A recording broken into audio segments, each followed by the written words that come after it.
All right, well, anyway, we'd like to thank everybody for being here the second half and for coming, our presenters in the first half. We'll hopefully have a little time for discussion. Maybe they won't kick us out right away at the end. We can have some more talks. But to get into the second half, we're going to start with Ashlee Keaton, who works with the Ella Project and is a professor, attorney, and deals with entertainment law. And what she's going to give us is a little background on the Ella Project and the relevant work with sound that they're proposing. So they had a platform. Is a platform, right? We had a platform, yes. Okay. Well, I'll let you tell us all about it. Thank you. Ashlee Keaton. Thanks. So I'm going to be very quick. Hello. It's good to see all you familiar faces in the room. I thought Matt did a wonderful job of explaining the context of street music or busking music in New Orleans. And most of you know more about sound and the administration and interpretation of it than I will ever want to know. So I am here not to pose anything, but to offer services to those of you who are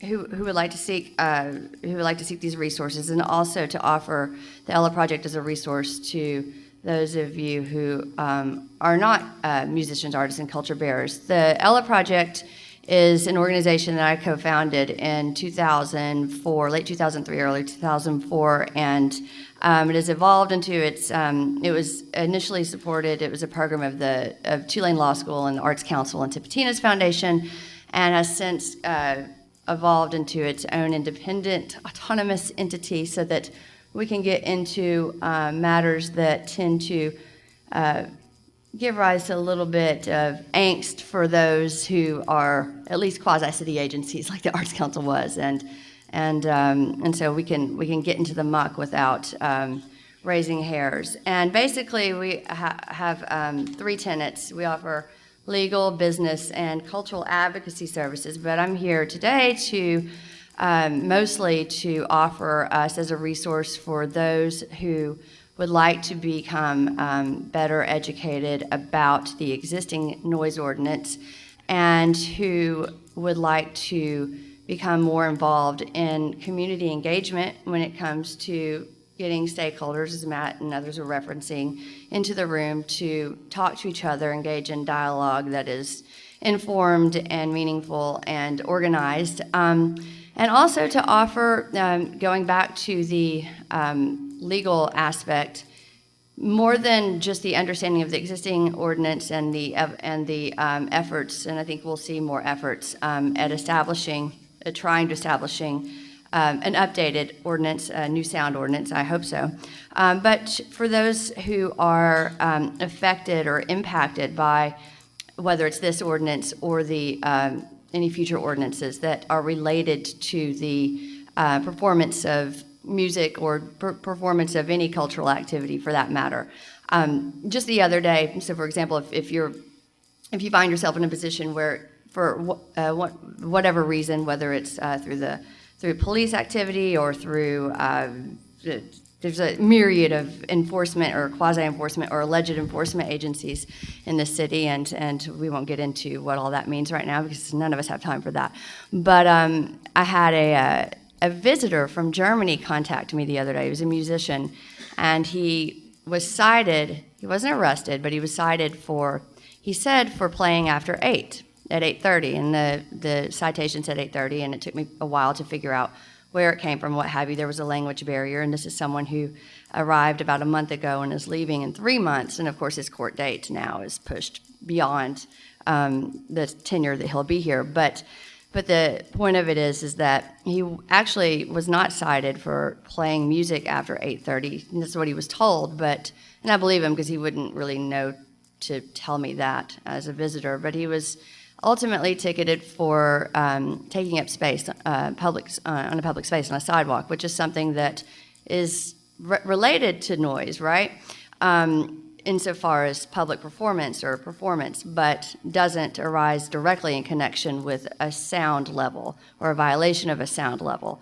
And so I looked at the ticket and I went to court, and we're dealing with that right now. But but I think that, first of all, know to reach out if you would like help, or if you know folks who need help with that sort of situation. But beyond the relationship between the performer or the client and there's the transactional relationship. There's a discussion, there's a dialogue that can be built around that and shaped around that, so that we have a better understanding of what Matt was talking about, what the other fine folks in the room have been talking about, which is the needs of all the stakeholders in the community, right? And when you're doing something like taking up a space on a sidewalk, and in this situation, this guy who had a horn, which is fine, ran into someone who had a huge amp and a cord, and it was plugged into an abandoned built side of a building, and it was taking up a ton of space. So I think there's a big difference between that and someone who's, walking around and playing an instrument and not, causing or compromising public safety. So I think these conversations need to be had. I have a platform where I can help facilitate that. To the extent that that's relevant to you all, please approach me. You can look up Ella Project online. I have no business cards because I ran over here from breakfast with the Lieutenant Governor, and I'm sweating, and I'm not together this morning.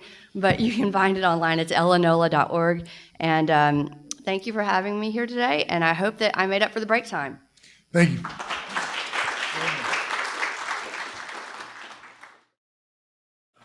I'd like to bring up Paul Van Orden from Portland, who was the is it 21 years or 21 years was the sole enforcer for sound? Yeah, with some staff. With some staff, but Paul's got a lot of information to share with us, I hope. Thank you, everybody. It's great to be here from Portland. So it might be helpful just to start out, because we kind of have a unique history in Portland of how we've dealt with noise, and so maybe just tell you a little bit about my background and then jump into the history of the city's noise program. For 27 years now, I've worked in environmental law enforcement, originally in the Newark, New Jersey area, doing noise, hazmat, and air pollution, and 21 years ago, I was hired to run the City of Portland's noise office, which is really the first urban noise office in the United States, founded in 1976. And so my predecessor was a gentleman, Dr. Paul Herman, who set the tone for noise work in the United States and established the first real program with funding from the federal government, from Housing and Urban Development, and from the Environmental Protection Agency. And so Portland has this very long history of trying to find a way to deal with noise from a scientific perspective, but also culturally. Many of you are probably very familiar with Portland and a lot of its similarities with New Orleans, where we have a great value on musicians. And so interestingly, I think one of the reasons why I was selected back in '96 to be the city's noise officer and to come out from the East Coast to Portland was I had been a touring musician for a while and had done a number of things that culturally fit in with the way things are done in Portland. So this is a little bit less of a discussion today on how to do things enforcement-wise, and more so the nuances of how you do the enforcement and the science while respecting the cultural elements of noise. That said, one of the interesting things about the city's noise program, and we actually happen to have one of our former board members here, is Kerry Stanley's an acoustical engineer. The city of Portland has a citizen-based organization called the City's Noise Review Board that sets the tone for noise in the city. So rather than putting everything on the backs of elected officials and bureaucrats, we actually have a 5-person city board and commission that sets the tone for how we deal with noise, how we address cultural events, how we deal with some of the tensions in the community. And so that's something else I'm going to touch on a bit today. So I'm not going to go into too much detail, but our office has changed over the years. Right now we're about, let me take a quick drink. We are 3.5 to 4 staff folks. We've been as big as 8 to cover a city of 650,000, so it's not a lot to spread all of the things that we do. Most programs of this nature are really just doing enforcement, and so our city right now currently has 1 noise inspector. That's the person who's out in the field all the time. I'm out in the field a bit, but more so on technical cases. We have 2 administrative folks, and we have myself as the city's noise officer to deal with more of the technical elements and the programmatic elements of the program. And so our program really does 3 primary things. We have and to touch on this first, we have variances which are our permits. So in the city of Portland, we issue about 650 permits a year for people to be able to make noise. So one of the ways you can proactively deal with noise is rather than doing things from an enforcement perspective, you address it at the front end. So in Portland, we are facing one of the biggest construction booms, if not the biggest construction boom that we've faced. So quite a large chunk of that work is administering permits to the construction industry. They'll want to start concrete pours at 2 in the morning in order to make sure that the concrete cures up. And so you'll have issues where a construction company comes in, wants to start in a very dense downtown urban environment pouring concrete and work from 3, 4 in the morning till 6, 7 o'clock at night. And so we administer permits for things like that. Or Pabst Blue Ribbon has a massive music festival in the city each year.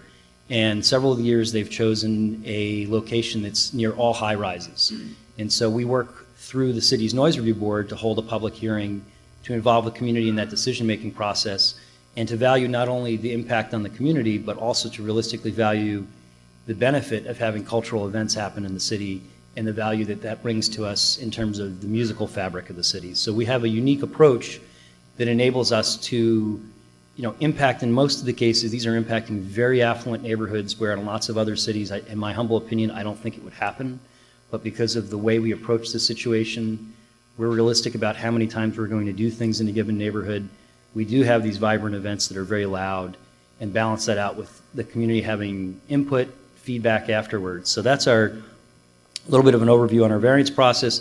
I won't really go into complaints much because I think most folks can imagine what a complaint system looks like. I mean, the difference in Portland, just to touch on really the more important factor, is instead of just having a police officer go out, another sworn officer from the city, what we wind up doing is those folks are dealing with things at the front end. So they're going to go out on a call at 2 in the morning, somebody's having a house party, nightclub's too loud, they're going to write a report, it's going to come to my office, and we're going to send a letter and ask folks to resolve the problem. If it goes further, then it's going to become a more technical case, and we are one of the few cities that actually doesn't just use a set decibel level based on land use patterns. So if you're in a residential zone, you get a much lower decibel level. If you're in an industrial zone, you get a decibel level that's higher. We also will analyze the sound based on the tonal quality. So for nightclubs, for electronic dance music, for elements of that nature, it's always the bass.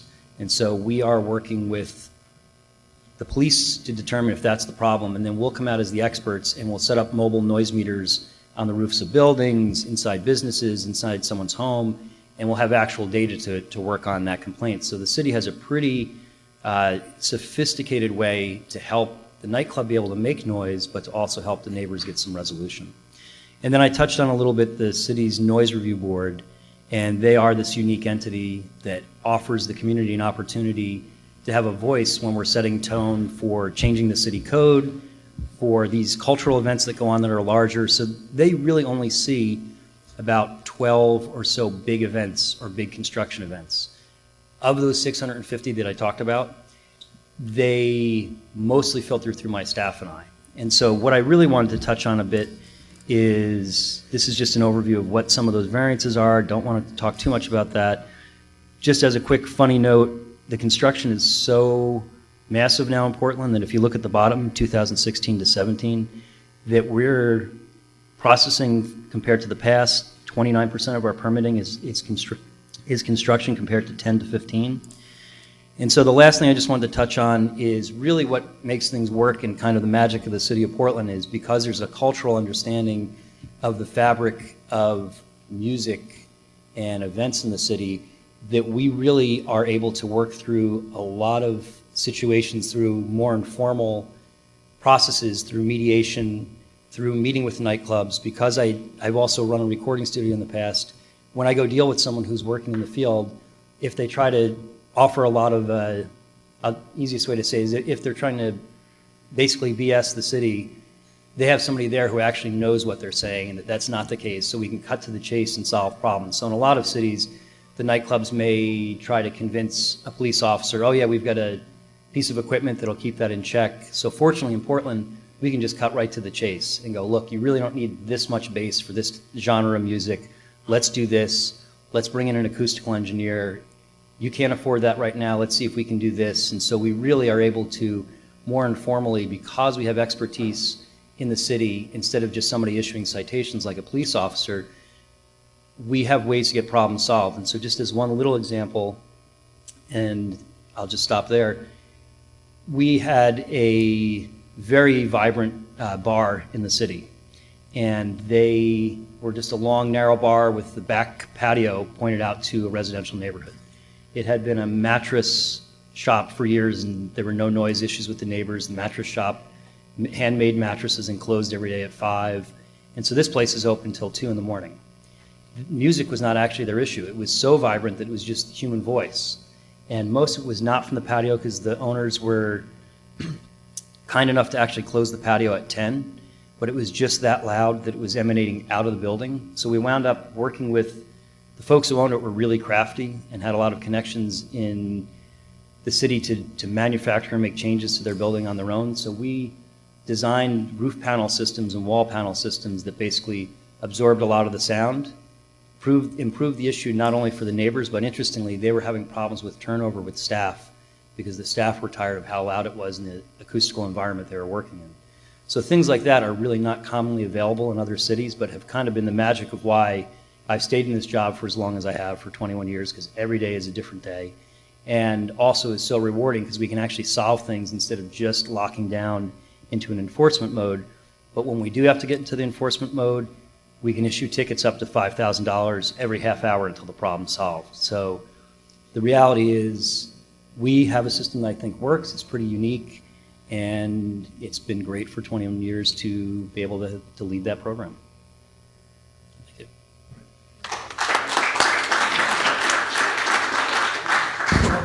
Does anybody have any questions? We have a few minutes, so any questions for Paul? Could you speak in the microphone too? And let me get you a microphone here, or this one. I'll be your runner today. I just have a quick question. There are different criteria depending on land use, residential, whatever.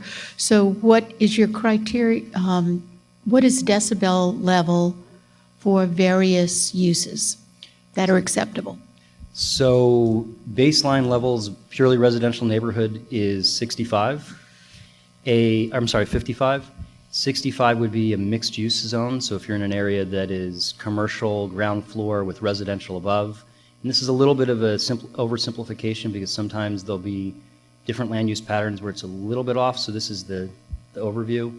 And then we actually have a lot of neighborhoods that were primarily warehouse areas, and they were industrially zoned. So even though they're now primarily residential, the land use department at the city has not changed the zoning. And so they actually are allowed levels as high as 75. And this is all daytime up till 10 p.m. And then after 10 p.m., the 55 drops to 50, the 65 drops to 60, and the 75 drops to 70. So there are a number of correction factors in the code, but that's the overview. So that sets the tone for what we do in general in each zone of the city. Another question? Yes. Are you at a department unto yourself, or is your office housed with other agencies? Like we have a one-stop shop where all of our planning agencies are, and what is your primary funding source? You know, we are funded, about half of our funding comes from the permitting of those 650 permits. The rest of it comes from the city's general fund.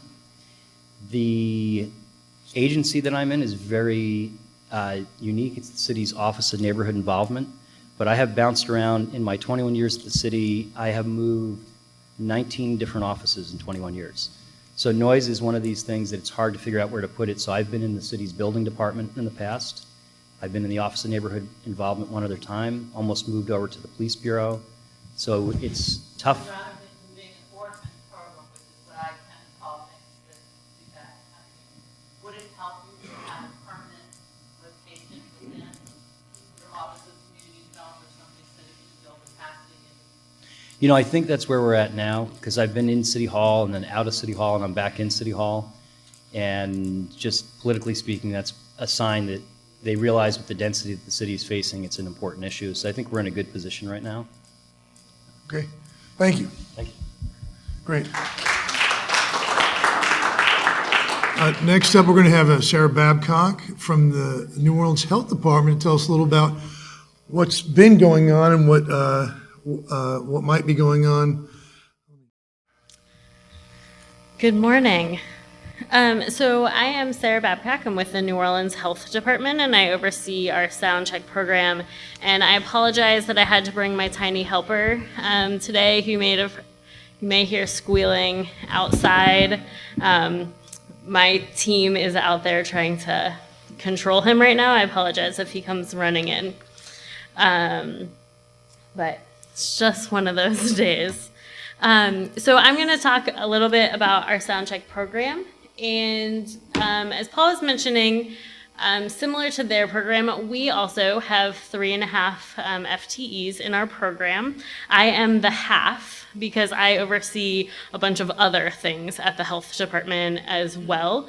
That includes emergency preparedness. So you may notice anytime a tornado hits New Orleans East, or there's a hurricane threat, or right now I'm leading the health department's efforts in the opioid epidemic, we have a little bit less engagement around the noise issues.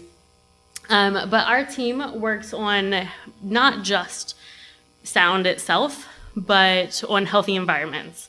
So our 3.5 staff work on enforcing the smoke-free ordinance, which is taking less and less time as we get further from the passage of that ordinance.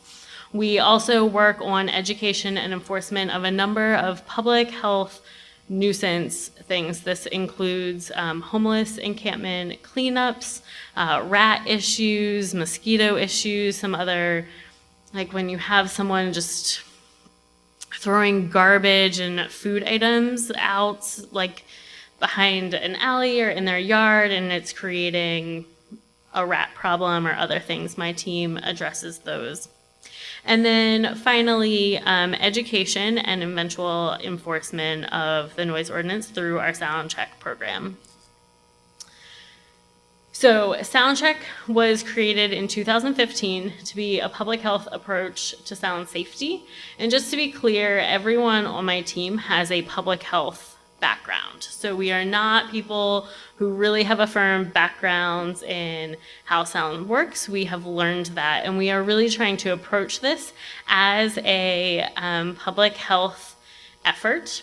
And that means a few things. So I understand that it is just as important for health of musicians that they have health insurance, that they are not paying crazy fines, that they are not losing jobs, and that businesses are not going away, because those sources of income help people live in safe, affordable housing. It helps people get access to food. If we have businesses start to close, or music venues, that is often a method of people's health insurance. And so we are really trying to approach this from a holistic fashion, and that those things are just as important as residents being able to sleep, just as important as musicians not losing their hearing, so that they can not only perform music later in life, but that they just have a general quality of life that they need throughout their life.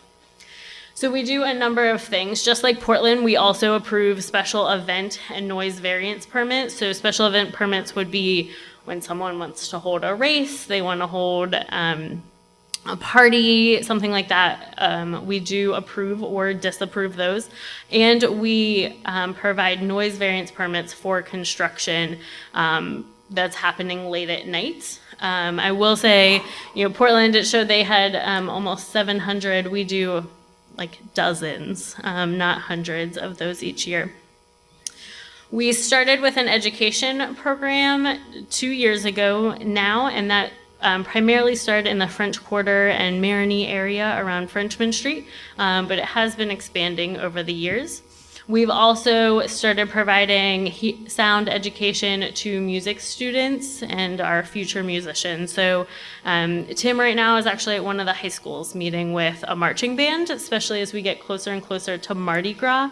We know those students are going to be exposed to a lot of loud sounds, and so we're providing helpful tips about how to limit that exposure when they're not playing. And we follow up on complaints that our office receives through 311 or by email. So there's a few things that we offer for education purposes. One, we can distribute earplugs and other information. We have specifically purchased earplugs that are meant to lower the decibels but not interfere with the quality. So they're made for musicians or people in the service industry. So, you know, a bartender may still be able to wear them, hear your drink order. When we started really talking to the service industry, they said, well, I don't want to hear the earplugs because I might not be able to hear people. We said, can you hear them now? Most of them said, no, I've learned to read lips. And we actually, the majority of people who are interested in earplugs are groups like bartenders and your security or people working the front doors of businesses. We have done a number of educational workshops, which we call Soundcheck sessions. Again, some of them have been for businesses and service industry. Some have been for groups of musicians, working with MACNO and others. And then, as I mentioned, now in the schools. When requested on and off, we've provided free hearing screenings through local audiologists, and we're regularly referring people to the musicians clinic if they have other concerns. We can take decibel readings if there are musicians or businesses here and you want us to come out while you're setting up for a set. We are more than happy to do that and help you self-regulate. And then we also have dosimeters, which is like a sound level meter that you wear so you can understand how much exposure you're getting over a longer period of time. And we have those that we can loan out to people so they can better understand their exposure to loud sounds throughout a day. When we first started providing education, there was some uncertainty as to what the standing of the current noise ordinance was, so we really based our education off of the CDC NIOSH guidelines about what the public health effects and when people should be wearing earplugs and looking at decibel levels. And we also try and make sure that our recommendations for how to protect yourself is not to stop working in construction. It's not to stop playing music. It is to monitor decibel levels. It is to give your ears a rest between sets. You know, take your break outside of the building where it may be quieter, wear hearing protection, increase your distance from yourself and speakers, and to get your hearing checked annually. So that has looked, many of you have seen us out in the French Quarter and on Frenchmen Street canvassing businesses and street performers. One, we provide education, we distribute earplugs. The way to provide education we've learned in the French Quarter is to give them a koozie that has some information. So afterwards we'll have some stuff in the back if you want to pick up some Soundcheck swag. But we've also been collecting a lot of decibel readings over the past few years. And then, as I mentioned, sessions and meetings with community groups. So I have a little bit of data for you. So the first set of these are decibel readings that we took in 2015 and 2016. And at that point, we started taking readings, one, inside of businesses. The second place was right at the door of businesses. And then one was in the middle of the street. Normally we would stand further back, but because in the French Quarter everything is so close together, that's sort of as far as you can get before you're hitting another music venue. So these are just looking at some of the readings. These are inside of businesses that are playing music on Frenchman, Bourbon, and then this final one is other businesses within the French Quarter, but that are not on Bourbon Street itself. And you can see we broke this down into businesses below 85 decibels, between 92 and 85, and then above 92 decibels. And actually inside businesses on both Bourbon and Frenchman were fairly similar, an average of 87 or 88 decibels, but you can see the highest is one on Frenchman Street at 108. That's like standing next to a helicopter. Just so these are more. So this is outside. of businesses on Frenchman, Bourbon, and other areas. And you can see maximum is still over 100 decibels on Bourbon and Frenchman streets. And all of these readings were taken between 7 p.m. and 1 a.m. So we also have been looking at NOPD complaints. So this is the 2013 to 2015 data, and this is 911 calls where police responded. And you can see, this is a little hard to see because we're looking so high up, but we only put dots on the map if they had more than 6 calls to that specific address. And then you have, we have 2 businesses in the French Quarter that have actually, are in our highest group, the 72 to 165 complaints in that time frame. So while the highest concentration is in the French Quarter, we do get complaints from all over the city. And this is a little hard to read, but you can see the 8th district is the highest. If you're not from New Orleans, that is the downtown, French Quarter, and Frenchman Street area. And we do, the health department also gets complaints from all over the city. For the complaints we get are a little more sporadic. Our team is not on 24/7, so most people are advised and just call NOPD, but we do get a number of complaints, and this is sort of listed in order of the highest. We get more complaints about bars and restaurants than anything else. Bars and restaurants, it's a mix of music or the crowd just generally being too loud. The second highest group of complaints would be exhaust generators, other equipment outside a building. We do get complaints about home residences for a variety of reasons, although barking dogs is its own separate category. Construction, street performers, barking dogs, as you can see. Garbage trucks, we got a lot of complaints about this when we first started this work. That seems to have resolved itself now that we've talked to all of those groups. We do get quite a few complaints about trains and ships, and I'm here to tell you that we do not handle those complaints. There are specific federal guidelines, but as the railroad has gotten much more use out of the past few years, so we have a lot more trains going through our city in highly populated areas, and people are complaining about the train whistles. And then we get a lot of complaints about party buses, boom cars, other traffic things. Our office also cannot address those. We also get a lot of complaints that are about music, but are not things necessarily related to how loud they are. So we get businesses who do not actually have a live entertainment permit and therefore should not have bands and other groups performing. And we refer those to the Office of Safety and Permits, who has authority over enforcement of that. Or they may have outdoor entertainment or speakers, which is not allowed with a live entertainment permit. Open doors and windows, sometimes we are getting a complaint because they have music, but they also may have some other activity going on in that venue, and the people complaining are just trying to find a way to get NOPD or someone from the city into that. We also get a lot of complaints from people that they don't like the music other people are playing, whether that is they don't like the language being used.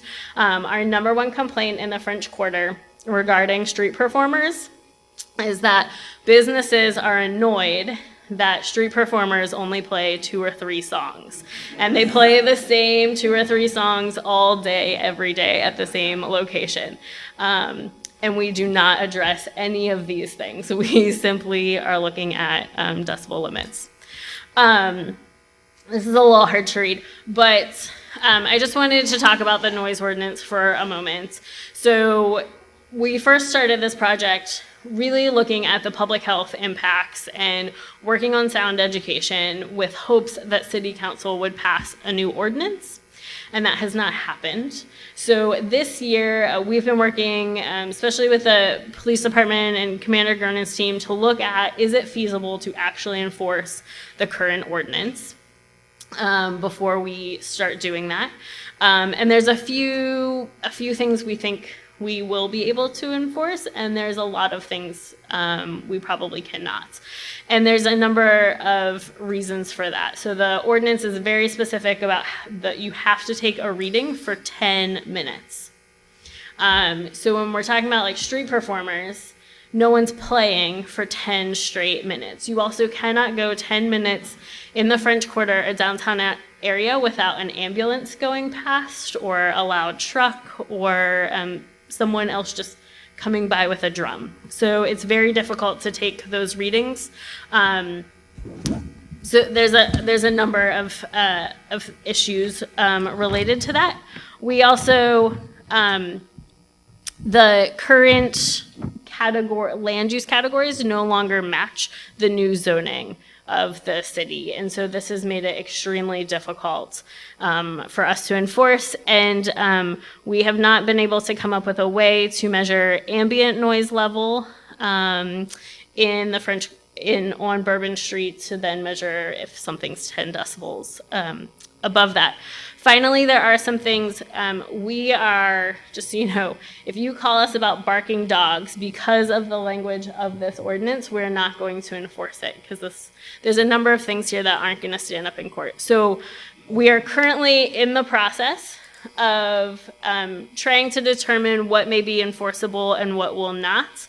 And then we will hold some public meetings when we actually develop regulations.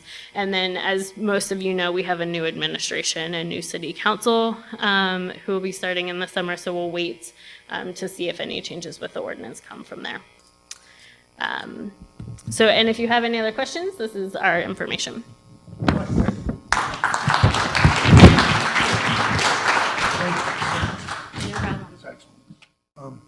All right, next up, we're going to bring up Ethan Elstad and Commander Gordon, Hannah Krieger-Benson. For those of you who are reading the program, MAC knows that the Music and Culture Coalition of New Orleans and the NOPD, of course, is the New Orleans Police Department.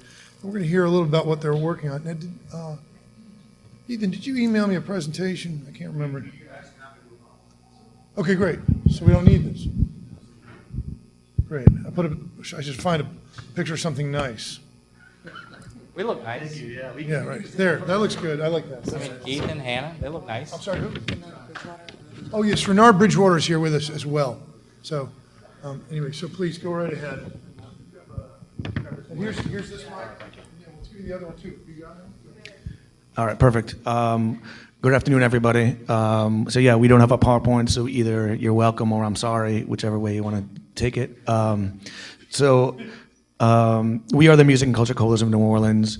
Myself, Hannah Krieger-Benson, and Renard Bridgewater. Hannah works on programs and research. Hannah is there, and Renard is our engagement coordinator, and so they'll be speaking as well. And of course, Commander Gernon, you know. So we are some of the cultural advocates that you've heard about throughout the hearing, and I won't go through some of the issues that Matt has talked about already, or Ashlee, because we don't need to repeat. So I'll tell a little bit about our story.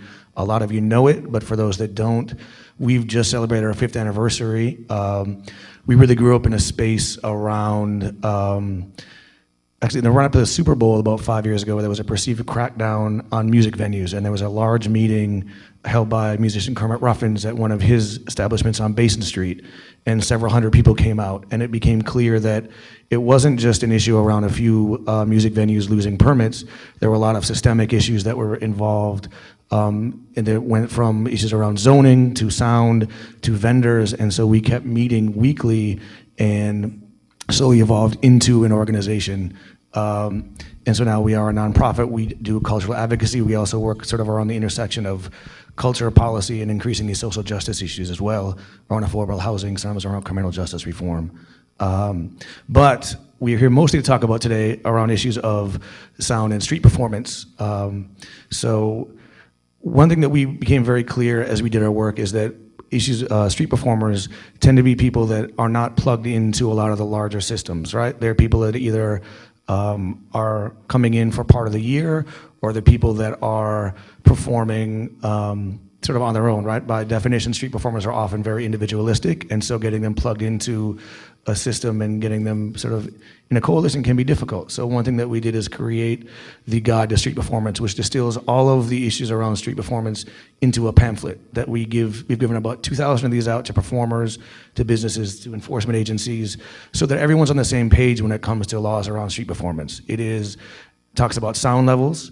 It talks about issues around blocking entryways and exitways. It talks, one by one, it breaks down all of the ordinances that talk about street performance. We had it vetted by the city's attorney's office, by civil rights attorneys, by performers, by residents, so that we know that everything in here is accurate. It's not an advocacy document. This is just to break down what is not allowed, so we have the baseline so to talk about it. And one thing that we're very clear is that though we are advocates and we can advocate strongly, as some people in the room know, we also are really overall partnerships and solution oriented. So we think it's really important that we are working with other people, other groups that are dealing with the same issues. And so one of the groups that's obviously crucial we work with are the enforcement agents like NOPD, and Commander Gurn has been a great partner for us. So I'd like him to talk a little bit about sort of the work that they do and how we sort of work together a little bit. Yep, so along with Ethan's team, the health department is another big partner with us. And I will tell you that the first time that we actually got together and started working together was because I had some businesses on Royal Street who were complaining about some sound issues. And, you heard some of the barriers on enforcing some of the sound ordinances in the last presentation. So we kind of needed a bit of a creative way. And Ethan's group actually reached out to us, and we sat down with those business owners and with their group, and we really kind of worked through some of the issues. And the 8th District is really interested in a problem-oriented policing service. So if there's a problem that a community member brings to us, we want to work through those problems and find a solution to them. And the easiest solution for police officers generally is to arrest somebody, right? But that's not always the best solution. That's usually the worst solution for the person that we arrest, and it often doesn't fix the underlying cause of the problem. So working with Ethan's group, they have the street credibility that when we get a concern about a musician or a performer, usually they're the first people I call, and I'll say, hey, look, Ethan, I got a guy and I'll tell you, charter's infringement, and he's got a boombox, and he's got all sorts of things going on. We'll sit down and we'll talk about, do we know these people? And often they do. Renard's a great resource. He has he often knows a lot of the guys out there. And then go out there and have a conversation with them to say, hey, here's some of the concerns that the neighborhood's having. Then we'll get the health department involved to do sound checks to see if they are over the limit, and we will find most of the time they're not over that kind of 80 decibel magical limit.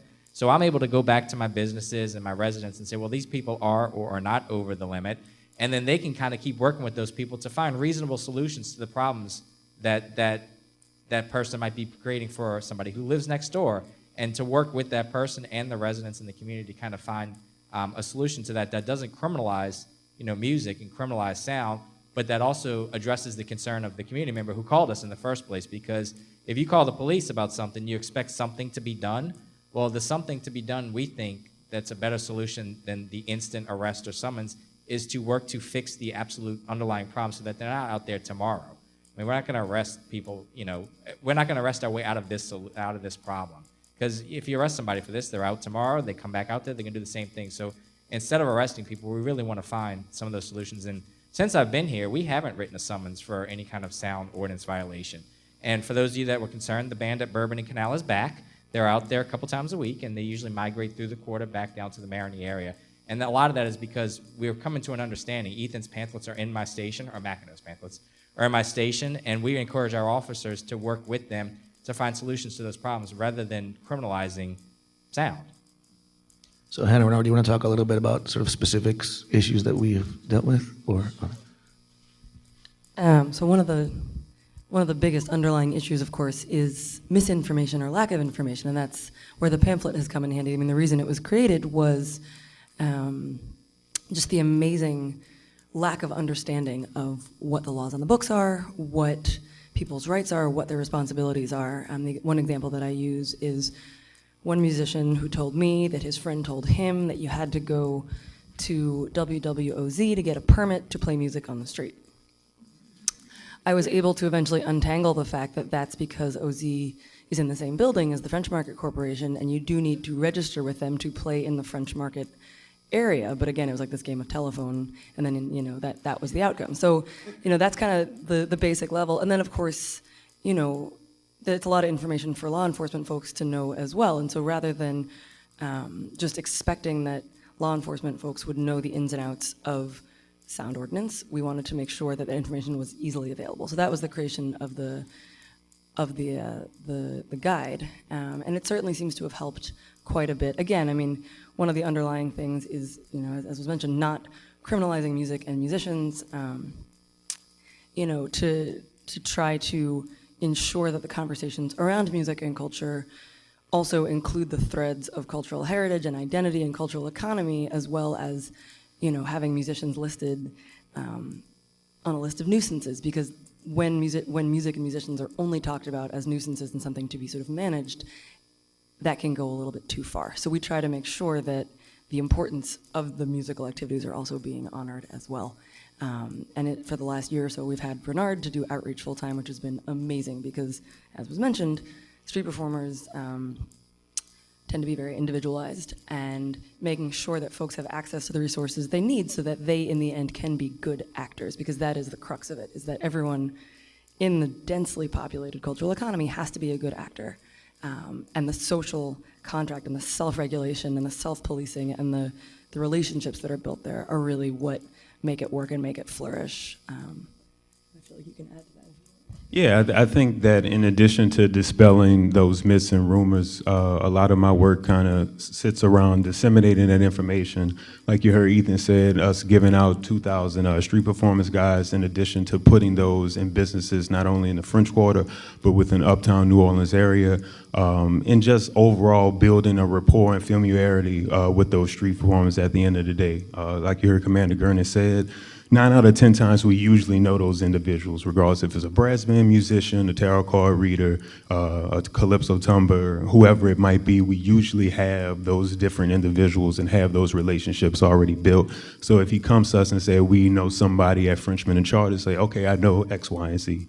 In addition to that, we also do quarterly teach-ins with the Street Performance Guide, where we have civil rights attorneys come out, as well as law enforcement agency representatives, and ourselves kind of being able to also create that, dispel, I should say, that misinformation, so that when individuals have specific questions in regards to policy, in regards to legislative action, they can go forth, ask those specific questions either to the law enforcement representatives that are present or the civil rights attorneys at that time, and then be able to have their specific questions about what they do and artistically what they do and operate on the streets, either say yes or no to. So that's a lot of the information that we tend to do, just being able to build that knowledge base so that those individuals know they know their rights at the end of the day. Yeah, and one of the important aspects of Mackinac is that they act as a conduit to me when my officers make a misstep, right? So during French Quarter Fest, I sent some officers to Frenchman Street to enforce the illegal vending that occurs on Frenchman Street almost all the time, but especially during French Quarter Fest, with people selling T-shirts, selling food and things like that without the proper permitting and licenses, which can create a problem, because if you're a business set up, you know, and paying taxes, and somebody plops down a grill in front of your business and starts selling hamburgers, that's an issue. So one of my officers went out there to enforce that. Well, that officer did not understand that the poets that are also out there selling, you know, made-to-order poetry, that's a performer. So he issued a bunch of summonses that day, and he issued about 6 to the poets. Well, French Quarter Fest weekend, there's 750,000 people that come to this little mile by mile and a half square area, right? Well, Ethan knew he could call me. So he called me that weekend. We got onto it. We found those summonses. We realized that they were issued in error. So instead of that, those performers having to go to municipal court, go before a judge, and have the judge dismiss it, we pulled those summonses before they ever got processed by municipal court. We voided them properly. We documented why they should be voided, and then we kind of circled back to tell Ethan to tell his performer, or the performers that were summoned, they didn't have to go to court. It was all over, and if they had any concerns, they can come and see me. So they really act as a person that I can go to disseminate information, but also that a person that the performers can go to if they have a problem with an officer, to come back to me, and we can figure out if we made a mistake, we'll fix it. Instead of, you know, somebody having to hire a lawyer, go to court, go before a judge, that's if we made a mistake, we really shouldn't have to inconvenience people like that. So I think that's a good example of how just having that ability to communicate on a constant basis really is to the benefit of everybody. Absolutely. Yep. You want to go ahead? And I was going to say, and well, you brought up the issue with street poets, and I think people don't realize that it's not always just brass bands and, Tuba Skinny, the traditional brass band, jazz band, but also you've got the acrobats, you've got other types of performers, you've got street poets, and all of them have to follow the same rules, but also, it's not, for us, it's not about content. It's not about what kind of music, what kind of performance, what kind of sound you are. It's about legality. So either you're either performing in a legal way or you're not. And we can tweak things if you're not, so that you are performing in a legal context. So we don't judge, like if you are dancing Darth Vader, who's certainly out there, or if you are a traditional jazz band, if you are a poet, if you are a tumbler, as long as you're doing it legally, you're okay. We can't get in the idea of this is a good kind of music, this is not. That's the kind of slippery slope that leads to bad policy, and we want to make sure that that doesn't happen. Yeah. The other thing I was going to add is that we don't only deal with street performers. We do a lot of different stuff regarding the legality and the policy around culture. And I wanted to kind of go back to the solution-oriented thing, because it's something I think that is actually more, it can be surprisingly helpful to actually focus on possible solutions and to listen to concerns, because I think sometimes there's a sense of sort of two immovable sides that are in opposition, but oftentimes that's really not the case. Whether it's that someone needs to be heard because due to a poor understanding of sound, their quality of life is affected in ways that weren't expected, or other things like that. So one of the things that we're working on for this coming year is a soundproofing program for small businesses, and it's something that we really do want to try to work on solutions, because while we are here for advocacy and for making sure that folks understand their rights, we also know that for the cultural ecosystem to flourish, it has to be healthy and it has to be vibrant, and everybody in it needs to get their needs met.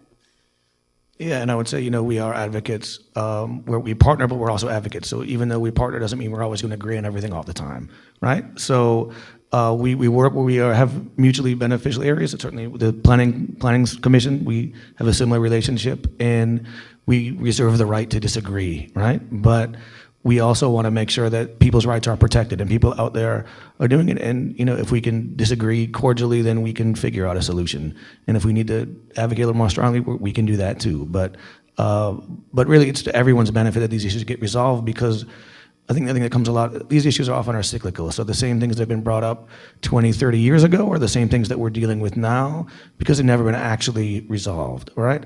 So let's find a solution that we can actually get somewhere that everyone can agree with. Or if not agree with, live with, right? And I guess sort of for the folks in this room who maybe don't know us or know our work, I wanted to sort of offer the fact that we're here. We've got cards. If there's something that we've said that sort of piques your interest, please do come and chat with us. I also add to that, we definitely look into creating and providing proactive solutions. So what we tend to do over the past several weeks, in addition to passing out that street performance guide, either in a tangible or digital way, we look into, like you saw with Sarah's previous presentation, the NIOSH app. We actively tell the street performers to download that app, so that even though the health department can come out and do a specific sound check, we also want those street performers to do the same on their own, so that they're actively building that muscle memory and being able to attain how loud or how low they're actually playing, in addition to making sure that they have the street performance guide handy so that they can do their own sound checks when the health department might not be available. We have time left, or we're done? Because we could talk for an hour if you want. I think this is great. If you have something more to say in closing, it's great. Yeah, I think then I would just close to say that it's been great to actually work with Commander Gurr and the NOPD. They've been actually really great partners. I know that there's not always a great history of enforcement and culture, but I think with Commander Gurr and the 8th District NOPD, we've actually been working on solving these things. So I do want to make sure that's clear. There are a lot of enforcement agencies sometimes in the quarter right now. So unraveling that also is important, but the NOPD has been a proactive partner, and I appreciate that. Thank you.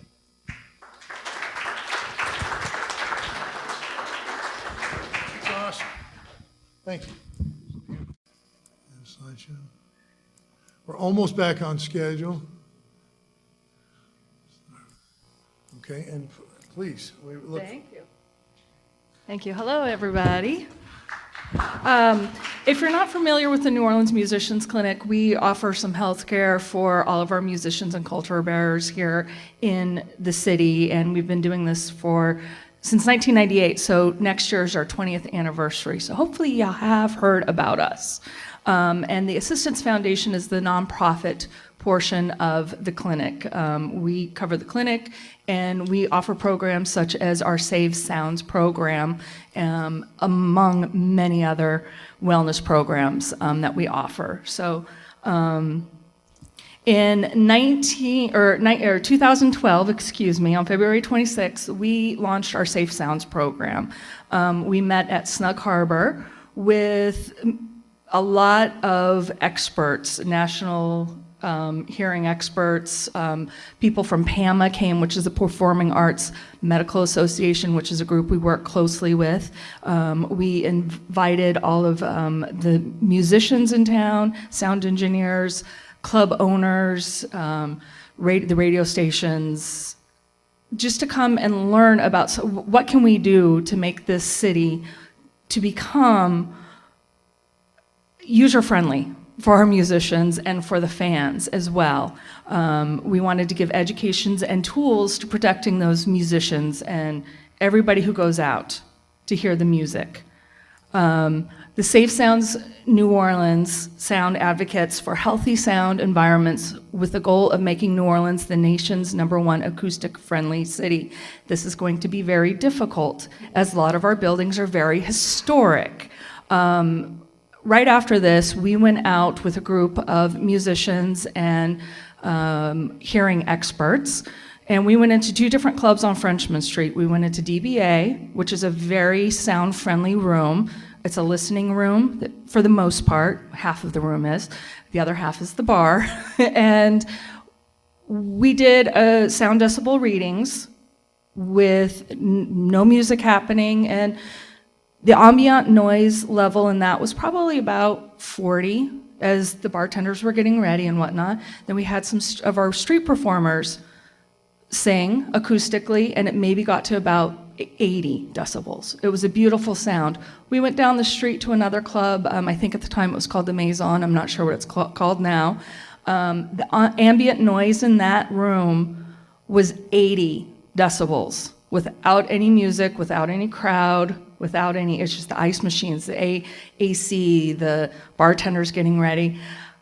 Again, it's gonna have to be, what we're working with is those historical buildings. There have been other buildings in the city that they've tried to make some improvements, but have not been able to because of historical value to the inside and outside of the building. So that's something that needs to be considered. In April 2014, we brought in some of our PAMA friends, Dr. John Chong, Randy Dick, Clay Miller, Neil Sherian, and Benji Cantors to hold some workshops throughout the city. And this included grand rounds at Tulane and LSU, and we had an event at the Little Gem Saloon in which we had our musicians come in. Leroy Jones was hooked up to a bunch of stuff at one of the grand rounds, and they showed the effects of him playing, what happens to his body, and the different things that happen.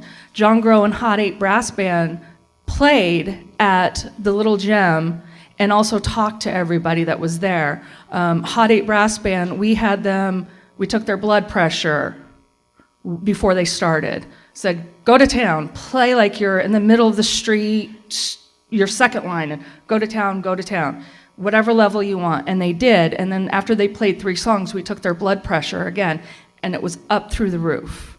These musicians need to know that when they're playing loud, what is happening to their bodies. And that's one of the things we're working with, is to get these musicians to know how to protect themselves as they're playing. So we told them, play a little bit quieter now. You're gonna, drop this down. They sounded better. They felt better when they were done. Their blood pressure went down. It's very interesting to, when you talk to these musicians, when they realize what is happening to their bodies as they're playing. John Grow is one who is known for playing in the Papa Grows Funk, a big funk band here in town. And as when he was playing, he starts singing, and his saxophone player finally went up to him and said, "Man, you're really off key." You're not, well, he couldn't hear himself. He couldn't hear himself. He slowly worked it out, and he couldn't go to sleep when he was done. When the gigs were over, you stay after, they start drinking, having fun, great old time. It takes a while to bring yourself down. He finally got in-ear monitors. He's now on key. He goes to sleep right after gigs. He's feeling great, and he sounds great as well.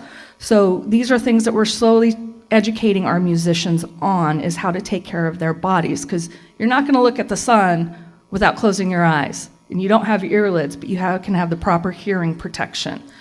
In the winter of 2016, we started putting earplugs out up and down Bourbon Street, Tipitina's, Maple Leaf, Chiquiwawa. We've asked them, when you run out, please let us know. We have them for you.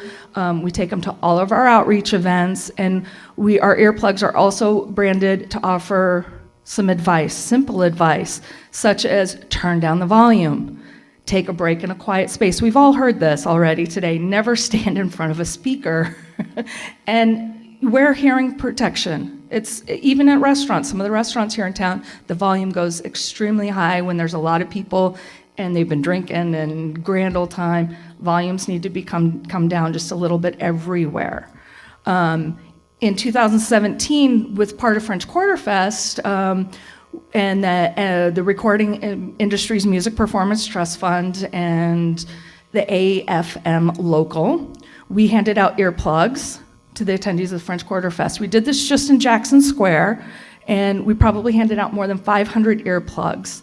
We also had the musicians mentioning what was going on, so please come find us, and those earplugs went like mad. Everybody was coming up and finding us. Nobody turned us down. Everybody wanted some earplugs. And we got some great musicians out there who are, willing to do this for us. Ellis Marcellus, Banu Gibson, the Uptown Jazz Orchestra, and Leroy Jones and New Orleans' finest. Some of just the people we work with. These are some of the photos we have of people going out and fans enjoying these earplugs. It's more people than you realize probably are okay with putting something in to protect themselves. And in 2013, we partnered with the New Orleans Speech and Hearing, and we offer hearing evaluations to all of our patients. This is a challenge. Since then, we've only had 54 patients follow through with their referrals. Out of those 54, only one has returned for a follow-up. And I don't know if everybody remembers going to school, you used to have your hearing tested almost every year. That doesn't happen anymore. I have a couple graphs here of we have more males going in to get their hearing tested, which is kind of a surprise to me, as women tend to take care of themselves more. I'm sorry, it's true. Here I have a breakdown of the instruments that are playing. We've got anywhere from a flute to pianos. I've broken down the artists. That includes producers, recording engineers. There's some writers and whatnot in there as well. But the biggest is I think that's the guitar is the biggest of what we've had come in. And we've had some great musicians come in and check that out. We've got more of our Caucasian has come in to check out, have their hearing tested. That's also another barrier we have to overcome is to who's going to come in and check out get their hearing tested. And then in October of last year, 2016, we hosted an evening called Safe Sounds at the Ace Hotel, and they've got a great club called the Three Keys, and it was sponsored in part by Martin Guitar and Earpiece. We had some quality hearing protection that was handed out by Earpiece, who we've partnered with, and New Orleans Speech and Hearing came and they did some hearing tests. We're going to do it again December 20th. Come out, please. Hear some music. Protect your ears. And in 2018 and beyond, we're hoping to encourage more of our patients to get their hearing tested and get some, if they can, custom-made ear molds, in-ear monitors. I personally would love to track a group of incoming freshmen at a high school through their full 4 years in a marching band, and to see what their where their hearing stands throughout those years.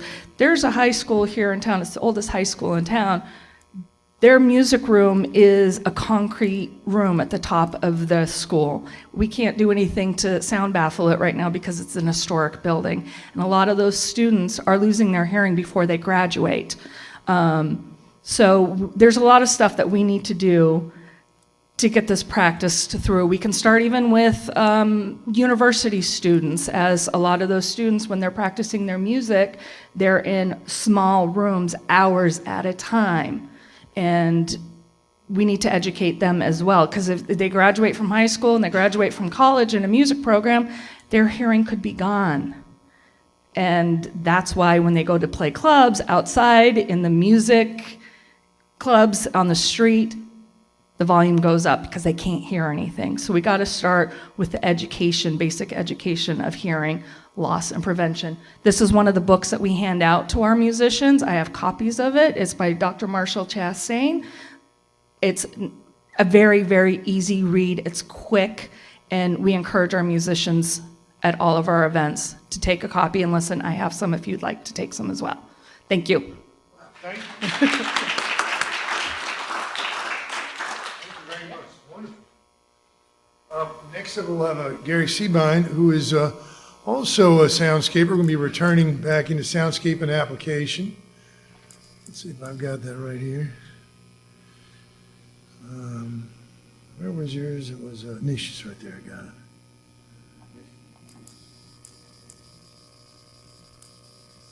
You can do it. There it goes. Okay, thank you. Thanks. Well, good morning, ladies and gentlemen. It's been a great morning. It's actually very humbling to come up and talk after these great presentations on what wonderful programs. I'm actually amazed at what you're doing in the city in a variety of ways, where you really have a multifaceted approach towards dealing with a very complex problem. I'm a professor at the University of Florida, and I'm a soundscape designer, consultants in architectural and environmental acoustics. We take very disparate expectations, very different goals, oftentimes seen as conflicts. We're artists, and we take all this, the stuff of everyday life, and we transform it into something that's beautiful. Beautiful architecturally and beautiful sonically. We really try to make something special out of all the sounds and apparent conflicts on all of the 2,000 projects or more that we've worked on. Sometimes it's interventions, physical built items. Sometimes it's very unique monitoring or instrumentation systems. But it all comes down to this idea of a niche. The niche is a noise neutral idea. It assigns a task to each participant. We've got to work with the other participants in a soundscape to find, make, and form niches for ourselves and for others within an urbane ecosystem. And I use the word very specifically because an urbane system is one that's very sophisticated, that has a multitude of cares and issues that everyone wants to deal with. We call this a city. We all want to contribute in a productive way to the ecological functions of our place. So the concept of a designed niche is a method, a standard, so to speak, of non-standardization. It allows for unique approaches, individualized solutions, and hopefully creative interventions for the issues that we face every day. I said I was a prof, so the first thing I do when I go to work on something is go to a dictionary or resource and I look at what a niche means. We start out with a recess in a wall. Maybe it's one to hold a soundscape. Comfortable place, something that suits somebody's talents or personality that you can make your own. In nature, it's a place taken by an organism in its natural environment that determines its relations with others. And this is where we have this parallel to the nature of a city. We've got to relate with others. But it's also something that interests or appeals to a small, specialized segment of the population, which means that there's a large segment that maybe it doesn't appeal to, which is the nature of any urban system. It's a place suited to the character or capabilities or to the merits of a person or thing. This is the cottage where Dylan Thomas, a famous Welsh poet in the 1950s, wrote poems. I mean, it's almost something you could put on a cart and wheel around with you. I bring my niche with me. So a niche is maybe something small, it's something personal, it's comfortable, something maybe I've made on my own for myself, but it's also something that's formed in relation with others. It involves each of us finding out how we fit into a bigger picture, this urbane sonic ecosystem, or a soundscape. So here's a niche with a view in Montrechard in France. A sonic niche is a simple idea. It's an opening in the soundscape, a place, a level, a pitch, a time of day, day of week, or season of the year where suddenly sounds can be heard as they're desired to be heard by those who want to hear them, and not heard by those who don't want to hear them. This is the nature of design. We take apparently conflicting issues and turn them into something else. Sometimes I can find a niche in the environment. I used to send my students to go hunt for places of quiet or places of noise or places where they could do this or that. They'd wander all over the whole town, and none of them, they would come back with, I can't find it. So sometimes I need an intervention to create the niche. The intervention can be a constructed item of some type, a barrier, buffer, wall, reflecting structure, a zone away. So this little sketch is out of an ecological school book, and it shows an apparent contradiction. 3 species of warbler that all eat the same tree. However, the Cape May warbler on the upper right feeds at the tips of the branches near the top. The yellow-rumped warbler feeds near the bottom, and the bay-breasted one feeds in the middle. They found their niche so they can survive even though they're all kind of in the same place at the same time doing the same thing. So this niche can occur in place, the location where it occurs. This is movable. It can occur at a time of day, month, season, which is also movable. It occur in level, how loud the sound is relative to the background, which is also adjustable. It can occur in frequency or pitch, the relative musical components of the sounds that are also adjustable. So I've got a number of variables that as a designer, I can manipulate.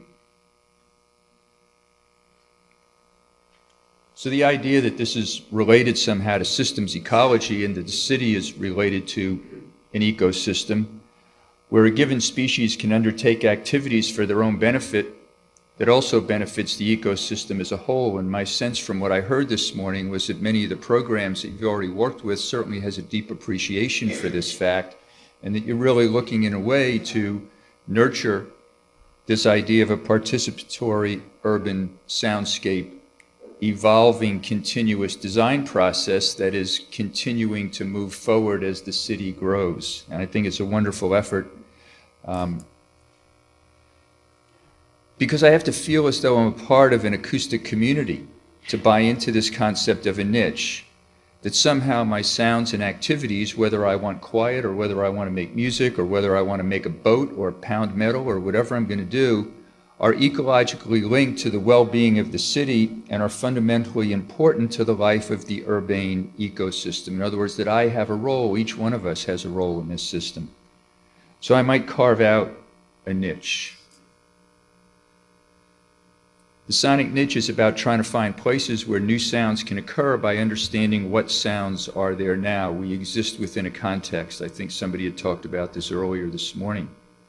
So part of this process is about finding specific locations, specific days and times that might be available in the soundscape for new sounds to be inserted that can be made and experienced by some, but that will not adversely impact others. So the part of this exercise is about putting yourself in the ears of others who may experience your sounds and how they may react to this experience. So when we hear the programs in the city of getting the NIOSH app so that clubs and performers can kind of self-monitor, this certainly is a exercise in that direction. We can try to identify levels at which new sounds can occur at a specific location and time,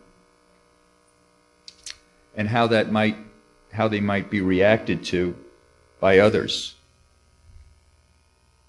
If I want to make this sound at this place, how loud can it be before I'm going to trigger some difficulties for other people? Alternately, if I want to make this type of sound at this level, at this place, when or how can I make it? I can change the time, maybe with or without a physical intervention. But what do I mean by that? Well, so this is in Kremlin-Bicêtre, a suburb of Paris, an intervention to create a niche for talking. I mean, there's small kinds of things that might have some physical components to them that allow one activity to happen, talking on a phone booth, while others are doing the same thing a foot or two away, and cars are going around a roundabout. Finding the niche is an interesting exercise. Maybe we try to do that this afternoon on the sound walk. Where can I play street music that allows my music to reach its potential, to fulfill my creative goals, to let listeners who'd like to enjoy it do so, and simultaneously not keep those who want to sleep, read, talk, or do whatever to do so without sonic interference? Can I find a location where this can occur as is? So here's this guy waiting for his moment. How can I inject new sounds into a complex urban environment where people may have very different opinions about what they may find desirable or undesirable to listen to, about different values on the merits of the sounds, about different preferences for what they would like the soundscape to consist of, without restricting their ability to create? So the niche and location or place is a simple idea. Can I find a place that's far enough away from noise-sensitive receivers, or can I somehow shield myself or them? A niche and level means, is there a location or time where background sounds are loud enough, continuous enough, or occur uniformly enough so that my sounds will be masked while being able to be heard in a listening area? How large can my listening area be? With natural acoustic sounds, with amplified sounds, with mechanical sounds, with transportation sounds, I have the same issue. A niche in time means finding locations where these conditions may occur at specific times of day, days of week, or year, because sounds vary constantly in a complex urban environment. And a niche in pitch or frequency is a subtlety. Birds do this very well. I'll show a slide in a minute and talk about this one separately. So if I can identify places, levels, pitches, and times where my sounds can occur in the environment as it exists, I can move forward and do it. But if these places, levels, pitches, and times are not present in the existing environment, then I have to consider some type of physical, time, level, pitch, or locational intervention to allow it to exist in the environment when it can't in its raw condition. This is the starting point for design. This is what we do. It's different than analysis. This is where all of us, the soundscape designers, come into play. As I said, I'd talk about niches in pitch. So the sequence of slides on the left-hand side is my daughter Keely and son Gary in a canoe in a place called Grassy Waters, the headwaters of the Everglades in Florida. We're out before dawn, and we're trying to follow with a couple of biologists the bird that's sitting on the tree in the right. It's the Everglades snailkite. And the biologist is very comfortable rolling up his pants legs, taking off his shoes, and running around in this 3-foot deep water laden with alligators and water moccasins and every other kind of creature you can imagine. We stuck to the canoes. But his idea was that we could rouse the birds because he wanted to get their calling signals, because it hadn't been done. It's not in the Cornell catalog of signals of birds, because there was a proposal to build a big highway on the edge of this preserve, and they were concerned about the pitch of the bird's call being interfered with so that they wouldn't know where their mates are, so they couldn't have normal reproductive cycles. I mean, it's a great study, but if we can do this for this little bird out in the boonies in the Everglades, taming this down and going through city streets becomes a little bit easier of a proposition, and there's not too many alligators there. But anyway, we can measure the sounds and model them for each individual intervention.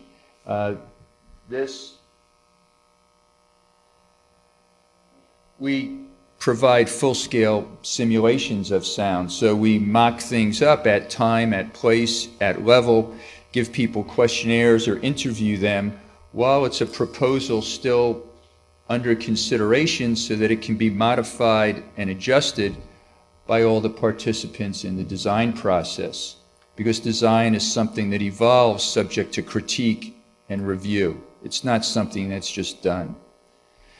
So the idea that this soundscape method gives us the ability to find places in the environment where activities can occur and gives us methods where we can get all of the stakeholders involved, similar to what you're doing in your city now in this ongoing development process, to find the sonic niche, to search through the community for time of day or level or frequency, or then to seek revolutionary methods to modify the sound to fit within a niche, or to take care of all the variables, the source, the path of transmission, the receiver, so that I can adjust the location, the time, the level, and the frequency, provide infrastructure where I need to, so that in this case I could have a simple piece of plywood perhaps that I stage over my little homemade stage to let the person upstairs sleep with open windows while I'm having a musical performance. Modest interventions to allow things to exist simultaneously. So in summary, I think soundscape methods offer the ability to find your niche, to measure, map, model, simulate, and predict what your niche might be like, which allows us in the process to relate with all of our neighbors so we can make our niche or crawl into it and hopefully enjoy it with those around us. Thank you.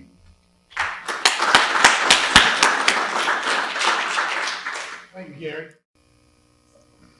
And what we'll do is I'm going to move fast like I did on the first one, and hopefully we'll have some time to discuss any questions. I know we covered a lot of ground today.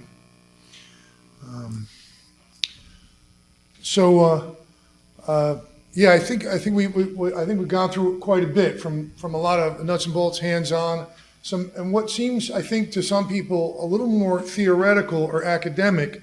Actually, I just want to let you know that to me, I remember seeing it for the first time, and I thought it was quite academic, or it seemed like, how does that work?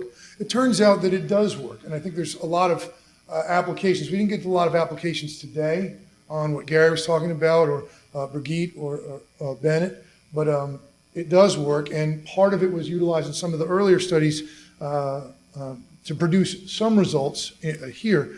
I wanted to talk about a few extra topics. I'm going to run through them quickly. We could spend time on each one, but I'm just going to move through with what I know and what we might talk about. And so here we have phones and apps, revisiting the sound level cap that was proposed in 2014. We didn't really talk so much about the mentorship gap. We did talk about mentorship, but there was something that hasn't been talked about here called the mentorship gap. I've been involved in zoning and permitting, and I think that on different sides of things, and I want to make a comment about that, and then I want to just touch on real estate disclosure. So in phones and apps, we know that NIOSH did a study, okay? It's a laboratory study. So we took the information from that, and I went to Mississippi State University and collaborated with them, and we went out in the field and saw, can you make this work? Can you pull a phone out of your pocket, and what happens? Because that's what we want to know, because that's what's going on. People are taking it out of their pocket and, see, I got a sound level. Well, what does that mean? And so we started to use some of the NIOSH information, and then we started coming up with our own techniques, and then I actually have a student who graduated and is now making the microphones that are going into the phones. So he was able to give me a lot of information on the details of these, what goes into it. And then There's also other resources that are going on now on how they hold phones, what the differences are. So all this comes together. And let me just point out a few things. Number one, here, certain apps can be used and produce limited measures, okay, that are applicable for educational and community measures. Okay, so it's not we know that it's not admissible in court per se, but we did find that between 45 and about 110 is the range at which phones work. Below 45, they start to drift away and they don't do very well. So this might be useful for things that are within the ordinance. We found that generally in a pre-215 iPhone, you can get plus or minus 3 decibels. Not quite the meter that they use in the field, and if we know this, then we know what we're working with. Newer iPhones will be more refined, but again, it comes back to the app, okay? And then one thing is we'd like to measure low frequency. Well, we can't because they have filters, so your phone works, so you don't hear all the wind. So we can only use it for the A-weighted measures, and we have to think about some metrics are available, maybe not the ones that are in the ordinance, so we have to know how to talk between the two. Android phones, you could probably check yours to see if it works or not, or works within a certain reason, but they have such a variable, there are so many different manufacturers of the microphones, there's a limit there, okay? But what can they be used for? We see this as on two sides. One is the self-enforcement, which MacNo has been talking about, and if I may say, that they're looking into getting a sound level meter so that now they'll have a calibrated device to help check against things. And the other thing, and so this helps in self-enforcement. And the other thing is, now Sarah Babcock left from the health department, so since I can volunteer her since she's not here, that it's a possibility that if the community was able to collect reliable data, then they could produce that and relay it back. You know, it would be very useful because now I have a record of these measurements. Well, let's check your phone. Oh, okay, this seems like it's reliable, okay? But we don't have calibration, standard calibration for phones, so we have to come up with methods. Now, we've done some in the field that work pretty well, but that needs to be developed and determined. You need a home base, a place to make sure. MEMS microphones do not drift very much, but if you get dirt in them or something else, you should be, for the sake of argument. And again, we need further tests, but we have people who are active in the community. This is a possibility. And so if I look back at 2014, we set a proposal to limit the threshold limit of low frequencies at an open facade for a venue in the View Carre Entertainment District. Okay? And the intention was to eliminate what happens is occasionally things get too loud in the quarter, and not that they're not loud already, but this is a too loud. And this is the first step in saying we're not going to tolerate things that go over a certain amount. Okay, loud is loud enough. And revisiting the information, it appears that there's room to drop. You know, it doesn't seem like it wouldn't be too much to ask. Hey, can you turn down? And I know that this is for some people. They say, well, I don't want to turn down, but there may be advantages to it. So let's see what we came up with. Number one, there's no evidence that the highest sound levels are beneficial for business, health, or quality experience. So we think there's a possibility of a sweet spot that we can convince people to say, hey, you might be making more, you might be selling more drinks, people might be staying longer, you have a higher quality of an experience in your space.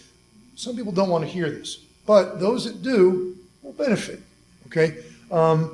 We also found that inside the club, a drop in 5 decibels is a drop, but outside, where the receiver is, the level has dropped enough, and the change in the sensitivity of the ear means this is half as loud. So you're turning down the club, it sounds lower, but outside at the receiver, you're actually getting more bang for the buck.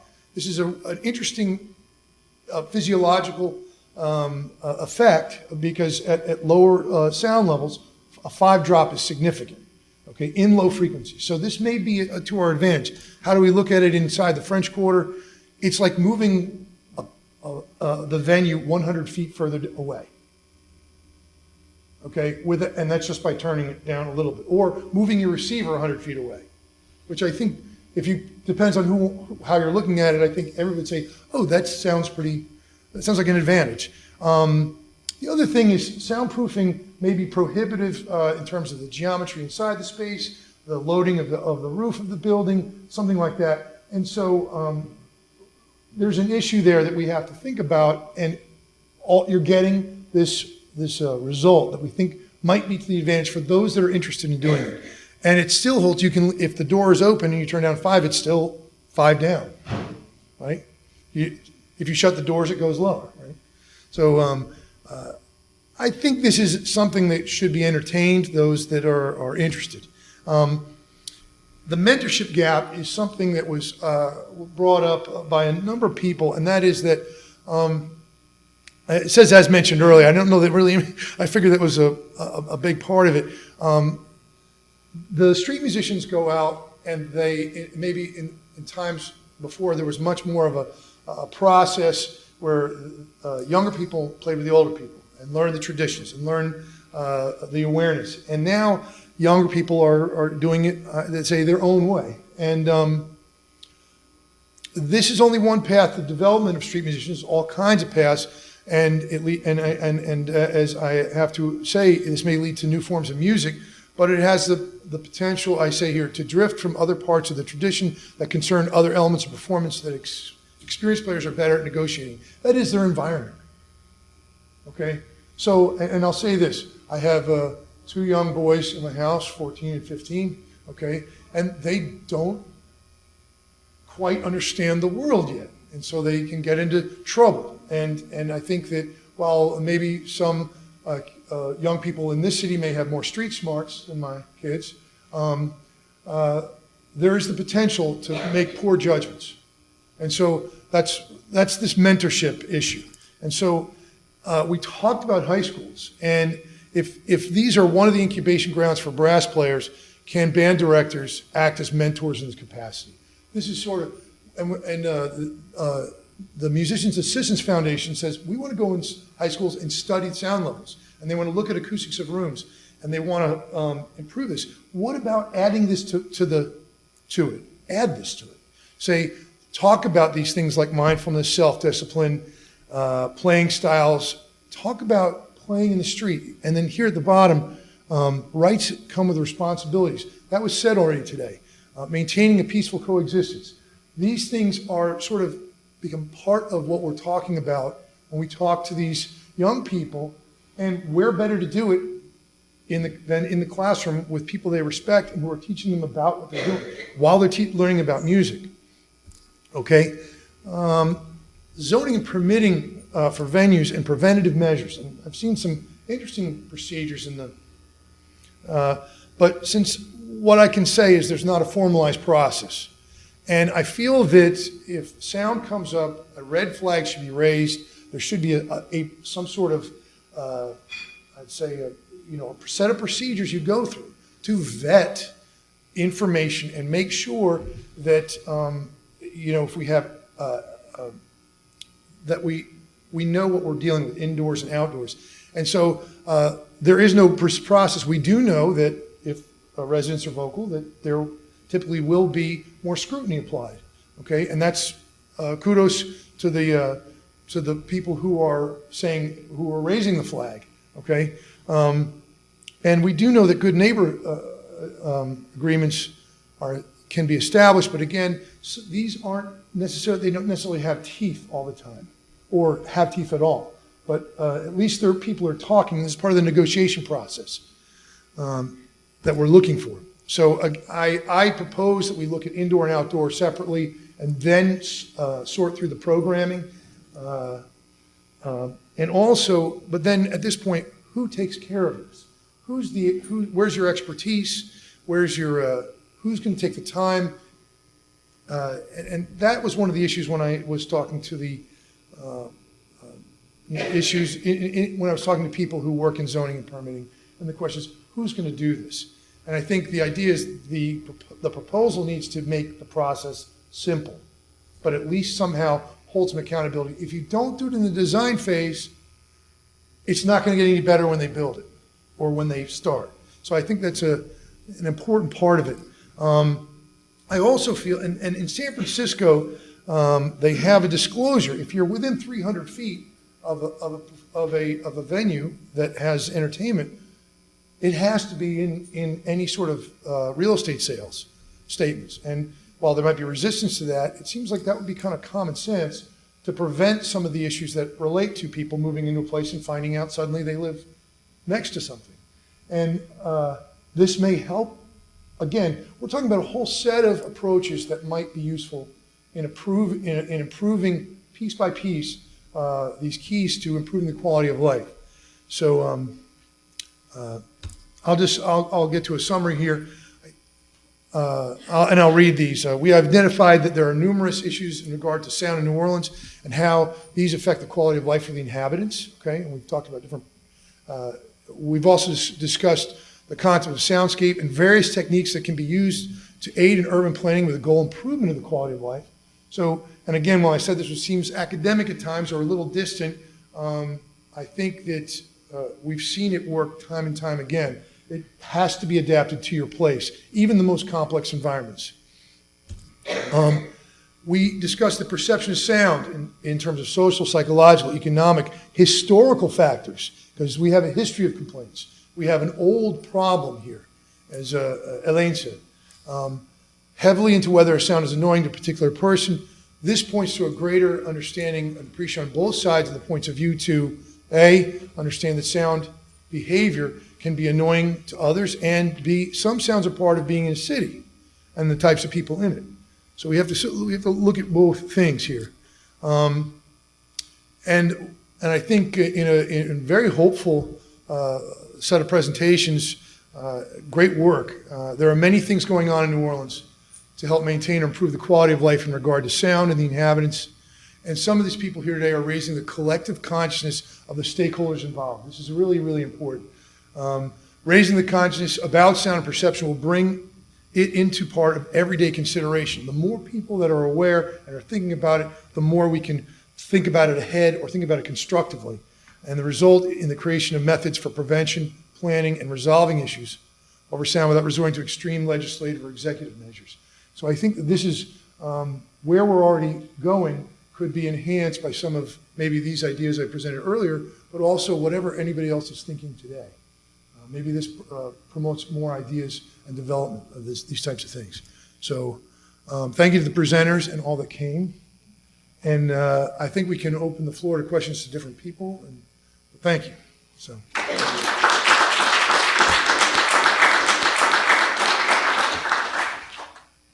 Are there anybody who wants to ask questions? Roland, can you take that microphone right there, Roland? Roland's a soundscape expert from Germany, but also you're at Chalmers in Sweden, right? Yes, I'm giving lectures at Chalmers in Sweden, and but about psychoacoustics, and soundscape is one of the topics also in the lectures. So thank you very much for the very interesting workshop, Dave, and I would like to know how the sound checks are performed in practice. So how do you measure, at which places, where do you measure the level? So for the ordinance. Yeah. Well, the ordinance is complicated. I think that might take a whole nother morning. But I will say one of the issues with the current ordinance is you have to be 25 feet from the venue, and if you have a street full of venues and the street's only 30 feet wide, you're closer to the next venue than you are the one you're measuring. That's one problem. Okay, so that's a start. But I think that, and so there's been we proposed ideas to change that, but overall, it could stand a cleaning up and a brushing up and maybe a modernization. We have the instrumentation. I think Gary Seebine did a presentation the other day about we're using technology that's basically the dinosaurs of electronics to measure these things that we're perceiving differently. And there's probably better ways to do it. And there's even current metrics that are better than the ones we're using. The question is making sure that the rules that are developed makes sense. And I think that's what more of the message of what we're talking about. Thank you, but I think the complaints are coming from residents living in that area, so wouldn't it be better to measure inside their apartments or then, but I think people are like the music, walking there around the street, and they want to listen to the music, but neighbors are living in the neighborhood, they are complaining about the sound when they are in their rooms. Meg, would you like to respond? You can, please. I think that it's a complex issue, so here, I'll let Meg. It is. I do appreciate the question, and that's something. I represent a French Quarter advocacy group. We're mainly residents, but we have a lot of commercial members, and we try to look at the big picture of the long-term viability of the quarter, which we believe strongly depends on having a residential component.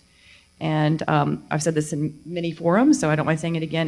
And actually, Dave, you said it. If you can't sleep in your place, then you can't live there. So if we can all agree that we want to maintain a residential component for the French Quarter, we have to agree that that's at least a baseline. And if the use of a building that is 2 doors down or at your corner is making the use of your property unusable or very difficult, then it shouldn't be the burden on you to soundproof your house and keep all your doors and windows shut and not take advantage of your courtyard because somebody at the corner is doing something that is impacting your use.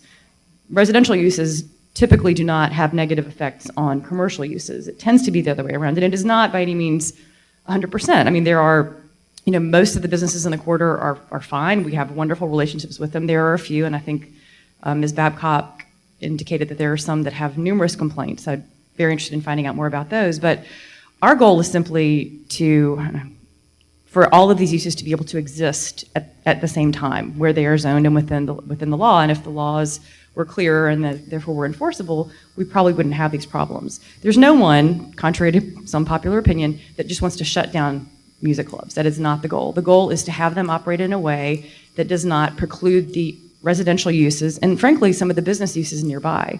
Because we get a lot of calls from businesses, particularly on Royal Street. Their businesses are blocked. I believe Ethan mentioned this. Crowds block access to the businesses, or they're so loud that the businesses can't carry on conversations with their customers.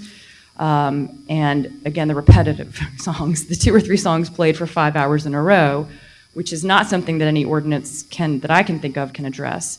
But it's just more complicated than, well, if you've got a problem with it, then that's on you and you deal with it. Okay, thank you. Yes, could you take the mic? I haven't heard anybody speak about the mobile sound issues that exist in the city. The party buses, for example, if you go to Frenchman Street and want to be in a club, and one of these party trailers comes along and parks outside the club like Spotted Cat, you can't hear anything. And because the traffic on Frenchman is very slow, they'll be out there for 15 minutes. And I don't see any control of that. They come through Tremeg. I live around the corner from Meg, actually. And we don't have much problem with that. The live music in Tremeg is wonderful. Roots of Music, kids come by once a week or so playing. And there are many parades and there are many second lines, all of which are wonderful. But the artificial noise from these party trucks, which seem to be totally uncontrolled, is a real problem for us. I might address, I think the health department presentation just touched on it, but I also, some of the work done for the city before, if you read the reports, do address that, and I think that you could, it's sort of a moving violation. It's very tricky because you have to have someone who can, if you're on foot, if it's Officer Gernon or Commander Gernon on foot, he can't chase them down necessarily, unless they're, of course, parked, like you said. But there's a rule that needs to be developed like that, and that would simply be something simple like plainly audible at 50 feet, because by the time something goes by, you can't have a sound level. It goes by. It has to be something that's tangible, not unlike motorcycle pipes or regulations like that. But that, getting laws changed, and the making of laws is like the making of sausage. We just have to cut. There's a process. I don't know that there's a law right now that you could use. Now, forgive me, but I don't know that there's a law that you can use to do that effectively, because by the time you calibrate your meter, they're half a mile away. Okay, so I think that's, Although there may be some things, but then those have to be enforced based on the, I think it has to come from higher up that becomes an issue that needs to be addressed.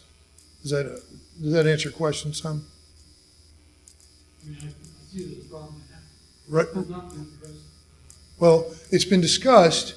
The question is whether somebody decides, it is out there as something that has been discussed. The question is whether it gets addressed. Okay? All these questions become things that need to be addressed. How are we doing on questions? Roger? You know, I got a dozen issues that we could talk about, and certainly I'll email you. But let me just say one.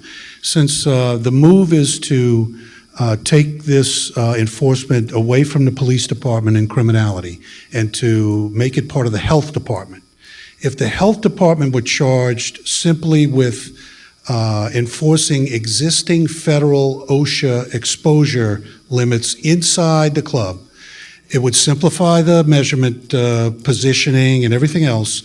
It would bring it down to levels which should meet all your standards outside the club. And if that were the one source of enforcement, would that not clear up most of the street issues? I'll say this. That doesn't necessarily affect street performers, right? That's the first. No, and I'm not sure that they are actually the problem. The Okay. issues you're talking about have to do with bass. Right. Oh, And sure. in other words, street performers, or I don't know what it is in a particular neighborhood, but in the larger issues of the clubs and the bands that are playing for actually money rather than tips, and really where the problems come. I don't know how many complaints you have coming from street performers. When they showed a map of the complaints, they were specific venues. I'll answer that in several ways. Number one, those venues don't move, and they don't change all the time. So it's easier to target those, and that's an easier way to keep records. So I don't know that you're going to find, if you're rotating your performers all the time and they're moving around, then that might be harder to get an address. And then, may I finish? OSHA does not take care of entertainment venues because they have a high turnover of people and because the variance of what happens during the day. So OSHA people would have to be only working at nighttime to do this. And you're charging the health department to do it. Now you've just said, Sarah Babcock left conveniently. So now we can say, this is a great idea. But then when they turn around, she has to visit all these places only when they're in operation for these things. Well, if we go in the afternoon, okay, then we just need funding. I think, I see. Well, you could, right. But somebody has to, I think the issue that always comes up with the city is somebody has to do it. And there has to be money for this. So, and while they're doing the security plan for the quarter, the 30 million, however many $1 million plan for the quarter, if they want to put in sound monitors in every club and the clubs are willing to do it, this is a whole nother negotiation. I don't know. I do think OSHA regulations would help, but getting them enforced is very difficult because now you're dealing with high transients. Bennett, let me give you a microphone. Thanks, David. I like the idea of the OSHA enforcement. Of course, that's federal law. That's 8-hour time weighted averages. It varies all over the place, so that's going to be tough. But the concept of monitoring inside the club is good, and maybe the enforcement thing. I mean, just brainstorming here. So maybe the enforcement thing is after they've hit a certain number of violations. They showed the map with 162 at one place or something. So once they've hit that number of violations, then the ordinance forces them to do self-monitoring, which gets reported over the internet to the health department or something like that. So, they're paying for it because they were bad actors, so now they got to pay the price, and that's self-monitoring if they want to stay in business. Right. I think we've seen this before as well as the people who misbehave then have to do that. Because if you ask the health department to monitor everyone, that becomes an impossible task. Yes. Just follow up on what Ms. gentleman was saying, there is a club there's a gentleman who's a neighbor of mine who has 4 or 5 clubs, and he has a monitoring system in his club that has worked very well in our neighborhood, and I live in a residential neighborhood. But what he has is a strobe light that goes on that warns the band to turn it down at a decibel system that's at the door, and if it's beyond 70 decibels, then the strobe light goes on, and the band knows to tone it down a bit. And it works very well, and the idea didn't come from us. It came from his bartenders who were losing their hearing. And they asked for it, as well as the fact that he found his business went up because people could actually talk to each other in the club, and the bartender could hear what was going on. So it wasn't that expensive for him. He put it in all of his clubs, and it worked very well. And you can get those services in a walking function. Yes. You don't have to be there when it occurs. You can go check it once a month. Okay. So just a thought. Any other questions or ideas? Yes. Please. Talking earlier about the majority of the problem is with the bars and what goes on inside. But actually, on the street, the problem can also be the amplified music. It gets sometimes impossible. You can't, just the other day, I was walking down Royal Street, there was a actually wonderful band out on the sidewalk. There must have been 6 of them, I think, and the music was fabulous, but it was amplified, and you had to stop talking, go out into the street, walk around them, and go all the way back on the other side before you could talk to the person you were walking with. So that amplified music does do the same thing as the music in the bars. I think we identified in part of the VCE study that amplified busking can be one of the toughest things to work with. And so a proposed limit at a certain distance says, and this is what MACNO's working with, is trying to get these people educated so that doesn't be, we're trying to take that problem away, right? I think, and again, you can send them donations, cookies, anyone else? Carrie Sandler. Carrie's does a lot of work in Oregon, so So I spoke with Ethan here earlier, and he gave me his copy of his document here. So I noticed here that there are 5 different kind of security-related people involved in the Bridgewater area. So it seems like maybe they could consider taking their ordinance and making it an offense if a lower level offense if you're cited by a French Quarter task force person or the Frenchman Street Patrol person or the French Market security person. They could do a little more of just helping tone it down. Mm-hmm. Just by having them having sound level meters, and little, very inexpensive little sound level meters they carry around with them all the time. Mm-hmm. If they get a report that somebody's complained about noise, they can go and check it. Mm-hmm. I might say training and equipment. Do you have a comment on that? I think you might have some more insight. Yep, so what we found in the 8th District is I have 97 officers, and I have a 50% turnover rate every year. So we found a couple of years ago, the 8th District, Cops 8, it's a nonprofit organization that supports the 8th District, spent about $3,500 to train 20 or so officers. Of those 20, there's only 1 or 2 that are still in the district, and they have to go back and get recertified every year, right? And then we also have to recertify the machines. So that's why we have been so leaning so heavily on the health department, because they have 2 or 3 people, so they can keep up with their training. And they don't transfer health inspectors all over the city like they do officers, because an officer today could become a detective tomorrow, and then a sergeant when he or she takes the exam. So that constant turnover is a challenge for us, which is why we've stopped spending thousands of dollars to train our officers and really leaned on the health department, because they have the expertise, they have the knowledge, and they have the training, so we can kind of keep up with them a little bit more. So that's some of the real life on the boots challenges when you start telling the police to enforce it, is that you've got to train your officers, and you've got to recertify them, and you've got to do that in New Orleans on top of a consent decree, which requires a massive amount of training on other things that are much more pressing. Critical, right? Like civil, constitutional policing, right? Or like training in forensics. So it's just when you start talking about training your officers, you really start putting yourself in kind of a lose situation. Thank you. I think we're, how are we doing on time?